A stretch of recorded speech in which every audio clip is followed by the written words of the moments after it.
Welcome to History of the Second World War, Episode 40, The Spanish Civil War Part 5, The Attack on Madrid.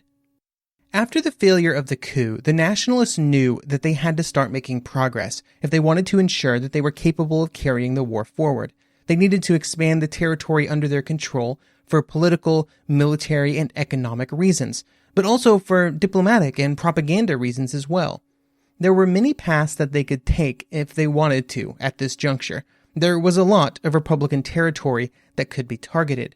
The Republic was still in control of an enclave that stretched along the northern coast of Spain and almost the entire eastern and southern areas of the Iberian Peninsula. The first order of business for the Nationalists was to join the large mass of nationalist territory in the northwestern parts of Spain with those areas of the south where the Army of Africa would be advancing out of after they made it across the straits from Africa.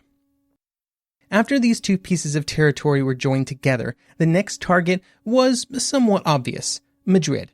Madrid was the capital of Spain, and with its location in the center of the peninsula, it was within striking distance of a nationalist advance. Capturing the city would be a huge political victory for the nationalist forces, and so it would be the site of one of the first major battles of the Civil War. For their part, the Republicans were very aware that Madrid was a likely target, and they fully expected the attack to be launched, although they did not have high hopes that they would be able to stage a victorious defense.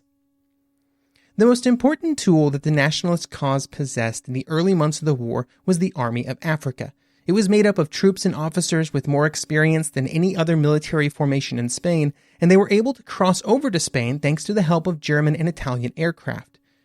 There would be between 12,000 and 14,000 men brought over the straits and into Seville in an airlift that would begin in early August, with Franco coming over on August 6th. This would be an important turning point because it represented a huge strengthening of nationalist military forces in Spain. Before August, it might have been possible for the Republican forces to launch an attack into nationalist areas, but after the arrival of the Army of Africa, such action seemed almost doomed to failure. The Nationalists planned to use the Army of Africa as a spearhead in their first major set of offensives, designed to greatly expand and consolidate the territory under their control. It would be at this stage that the difference between the experienced and organized military units of the Army of Africa and the largely inexperienced and disorganized Republican forces would be most sharply felt. In the disorganized early weeks of the coup and the Civil War, the workers' militias had proved that in the correct situations they were a very potent fighting force, especially in their own urban environments. However, what they would experience in the opening offensives of August and September was something very different. In the unfamiliar areas of battle in the field, they made mistakes and were put in situations for which they were simply not prepared. Artillery fire, flanking maneuvers, proper entrenchments, and many more areas of military training were often lacking, which put them at a severe disadvantage. The result was a string of Republican military failures and nationalist military successes. Franco's forces would advance north very rapidly, making an advance of almost 500 kilometers from the south to the town of Talavera de la Reina in a bit over a month. Along the way, any Republican resistance was often easily dismissed through a combination of artillery barrages and flanking maneuvers. This resulted in the often outnumbered nationalist troops seeming to be unbeatable, and their reputation would begin to precede them along their route of advance. There were instances where Republican forces did mount a solid defense. Generally, this would occur when the nationalist forces made the mistake of advancing into urban environments, where the advantages provided by their military hardware and experience were far less pronounced. However, these instances were the exception. After arriving in Talavera, the southern forces were able to link up with the troops that were under the command of General Mola in the northwest. It would also put the nationalist forces about 100 kilometers from Madrid. At this point, the general expectation was that Franco would order his commanders to advance on the capital directly, but instead he chose a different path. He ordered an advance on Toledo, where a nationalist garrison under the command of Colonel Jose Moscardo had been besieged inside the Alcazar, a castle that was first restored back in the 1500s. During the coup, Moscardo had led an almost 800-men force of the Civil Guard in joining the uprising, and eventually they would be joined by over 200 other men to defend the Alcazar. They were also joined in the siege by several hundred civilians, mostly family members of the Civil Guard. the siege that had began in late July, and as the Army of Africa advanced, it was into September, and it was still going. The siege had taken on heroic proportions for the Nationalists, and Franco made the decision that it would be better for his troops to relieve the siege. As the Army of Africa began to advance on Toledo, many of the militia units in the area began to retreat, although some did give a spirited defense of the city. When the Nationalist troops finally reached the Alcazar, it was reported that Moscardo greeted them with the message, quote, "Nothing to report" at the Alcazar. As with many rescues of beleaguered garrisons throughout history, the actual impact on the ground of this relief was minimal, but its propaganda value would be very potent. Moscardo would soon be promoted, and he would go on to command an army later in the war, and the story of the Alcazar at Toledo would be known throughout Spain. The Nationalist advance on Madrid would be the first major military campaign that involved both the men that had been in Mola's army in the north and the Army of Africa from the south. It would begin in October 1936, and it would be Mola who was put in direct command, not Franco. The plan was for multiple columns of Nationalist troops to converge on the city, with 3 columns moving in from the south, southwest, and west. This moment before the attack on Madrid was something of a high point for Nationalist forces in terms of their reputation. From the end of the coup until the attack on Madrid, they had done little other than continuously achieve victories. And this success greatly boosted Nationalist morale, and it was also met by the negative effects that it had on Republican forces. There seemed to be little doubt that Madrid would simply be another successful attack. During October, the advance on the capital continued, and by the 21st, Nationalist forces were just 30 kilometers outside the city. A few days later, they would take Tarragón de Velasco, just 30 kilometers from the city center. By the 24th of October, the advance was in kind of a partial ring around Madrid, at all about the same distance, with each column having advanced to about 30 kilometers from the center of the city.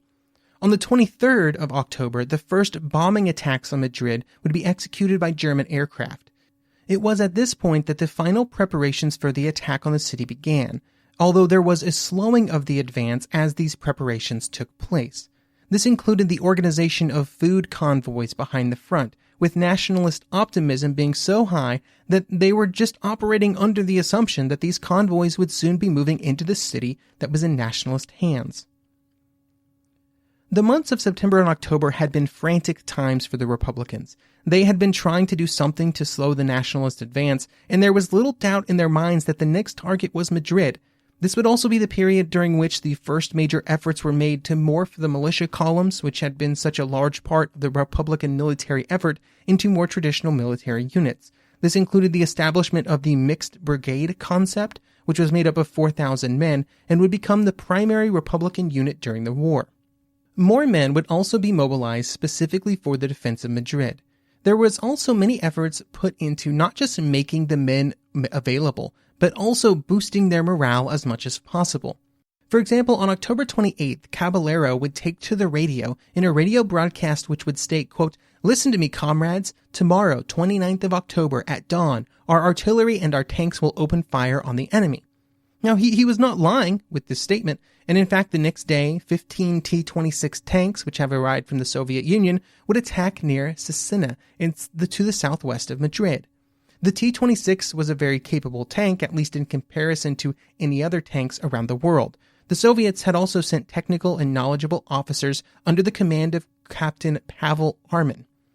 The results from this attack were disappointing, with the failure due in no small part to the inability of the tanks and the infantry to properly coordinate their efforts. They would not be the first or the last military force of the 1930s to have serious problems in trying to coordinate infantry and armor. After the Republican counterattack efforts were rebuffed, the leaders inside the city began to fully prepare for the attack, an attack that they believed would almost certainly be successful. This meant that the primary way that the Republican leaders prepared for the attack was to leave and move the capital to Valencia on the Mediterranean coast. This movement was made during the night of November 6th, with the Provisional Junta de Defensa being left behind with orders to defend the city. Fleeing the capital in the middle of the night was not a good look, but in the wake of the removal of the national government, the same groups that had proven so effective in meeting the coup also began to act in Madrid. The anarchists and communists began once again to reform their militias and to form local committees. Mass mobilization happened, just as the nationalist forces were beginning to enter the outskirts of the city from the south. Anna Lois Strong, an American journalist in Madrid at this time, would write in her book Spain in Arms that, quote, "Behind the lines, the civilian population poured into the streets to strengthen the barricades. These grew in a week from the most amateur structures to solid fortifications, shoulder-high walls of cobblestone cemented into place by a military plan. In all Madrid's streets towards the rebel front, I saw them, these intervals down the main thoroughfares. They guarded entrances from every side street and alley. Building these walls and seeing how the people's forces held the enemy, the week of panic steadily passed into the growing conviction that Madrid, defended by its citizens, need not be taken, and the slogan began to pass from mouth to mouth of the defenders, 'Madrid shall be the grave of fascism.'" Now, the Junta de Defense and the communists collaborated in a series of mass arrests and executions of those that they felt might endanger the defense. The number of people killed during this time are difficult to determine. All the while, the nationalist advance continued, with militia units falling back from the outskirts of the city. The first probing attacks into the city began on November 5th. These were launched by units under the command of Colonel Valera, and he was trying to determine the best path forward. A key part of the nationalist attack plan was to move through the Casa de Campo, the old royal hunting grounds, which made a roughly 5-kilometer-sized triangle which pointed directly towards the center of the city, with the point being less than a kilometer from that center. This would provide the great benefit of avoiding as much street fighting as possible. There would be other diversionary attacks further south, but the primary goal was to move through the Casa de Campo onto a line which ran from the Ciudad Universitaria to the Plaza de España. The attacks would begin on November 7th. However, the day before, a set of operational orders was obtained from an Italian tank which had been destroyed. These were then forwarded up the chain of command of the Republican forces. This information allowed General Mieja to reposition some of his troops. Troops might be an incorrect term to use here, because what Mieja commanded was a mixture of various militia units, many of which had not seen any real fighting. In total, less than half of the forces available for the defense of the city had any experience at all. While there were some units of caballeros and regular soldiers, the largest group of defenders were untrained volunteers, many of which only became available in the previous few days, some of which had never even fired a weapon. The one thing that they did have were numbers, and there would be twice as many defenders as those available to the attacking forces. There would also be international brigades which would arrive to defend the city, which included the 11th International Brigade, which would play a part in the defense. The international brigades were units made up of international volunteers from around Europe and the world that had arrived in Spain to help the Republican cause, primarily facilitated by the Comintern. While they would participate in the battle, it's important to be clear that they made up only a small percentage of the total defending force, only around 5%. They would prove that they were incredibly brave and very ready and willing to fight, but their contributions to the fighting would be amplified by the propaganda groups within the Spanish Communist Party to make it appear that the defense of Madrid had been a communist victory, an international communist victory, and to try and get more volunteers to come to Spain. We will be discussing the international brigades in much more detail at a later date. When the initial attacks into the Casa de Campo began, they made some progress, but they were unable to move through the area completely and into the urban areas on the other side. These attacks were costly failures, and Varela would switch the emphasis of the attacks to the south, on the southwestern edge of Madrid. Here the nationalist forces ran into the problem that they had always experienced when attacking into populated cities. House-to-house fighting against militias that were from the area and knew them very well and knew how to defend them. They would inflict heavy casualties on the attackers while mostly holding their ground. While the Republican forces were able to defend quite well, almost any attempts at a more proactive defense ended in failure, like attacks to the south of Madrid, where 4 Spanish and the 12th International Brigade attacked to prevent a possible nationalist attack towards the Valencia Road. It did not go very well. Back in the north, the attacks did continue to slowly grind forward, although at great cost. On November 19th, they were finally able to push across the Manzanares River and establish a position inside the Ciudad Universitaria. However, while they pushed the front forward a bit, it was clear that after the attacks once again slowed to a halt, it would simply be another long grind trying to continue forward, and this caused the Nationalists to shift their approach. Instead of actually continuing forward with what had become incredibly costly attacks, which had often resulted in large casualties to the best Nationalist units, the attacks were slowed, and instead air and artillery assets were increased, and a bombardment of the city began. The theory was that this would cause morale in the city to break, both among the militias and the people. This was a common theory that was held around the world at this time, and would be well into the Second World War. And as with many other later examples, here at Madrid, it did not work. If anything, the bombardments just caused the resolve of the defenders to harden. With little change in the situation, the battle for Madrid turned into the Siege of Madrid, with the Nationalist forces digging in and commencing a series of occasional bombardments as the focus of Nationalist efforts shifted elsewhere along the front. It was an important victory for the Republicans, the first major victory since the Army of Africa had become involved, but it also caused Madrid to become incredibly important to the Republic's propaganda efforts, which made the city almost a black hole which would absorb resources until it finally was captured in 1939. The failure to take Madrid, either by an open attack on the city and then by bombardment, left the Nationalists at a new crossroads. A meeting would be held near the end of November with Franco, Mola, General Orgaz, and Varela in attendance at Varela's headquarters. There was, of course, the option to simply keep slugging away at the frontal assault on the city. However, this was greatly discouraged. Mola was heavily against this option due to the very valid concerns that further attacks would simply continue to be incredibly costly. Franco agreed with this, and so they began to look at possible options to encircle the city.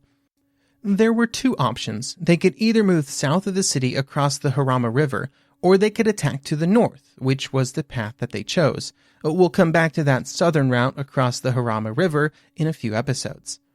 The final decision was that there would be an attack launched to the north, which would attempt to first capture the areas around the Corona Highway to the northwest of Madrid. This area had several geographical obstacles and was largely made up of olive groves and orchards, which was quite a bit different than the more populated areas around Madrid. One of the problems was that the area was made up of thick-walled villas called castellos, which would provide the defenders very nice strong points on which to anchor their defense.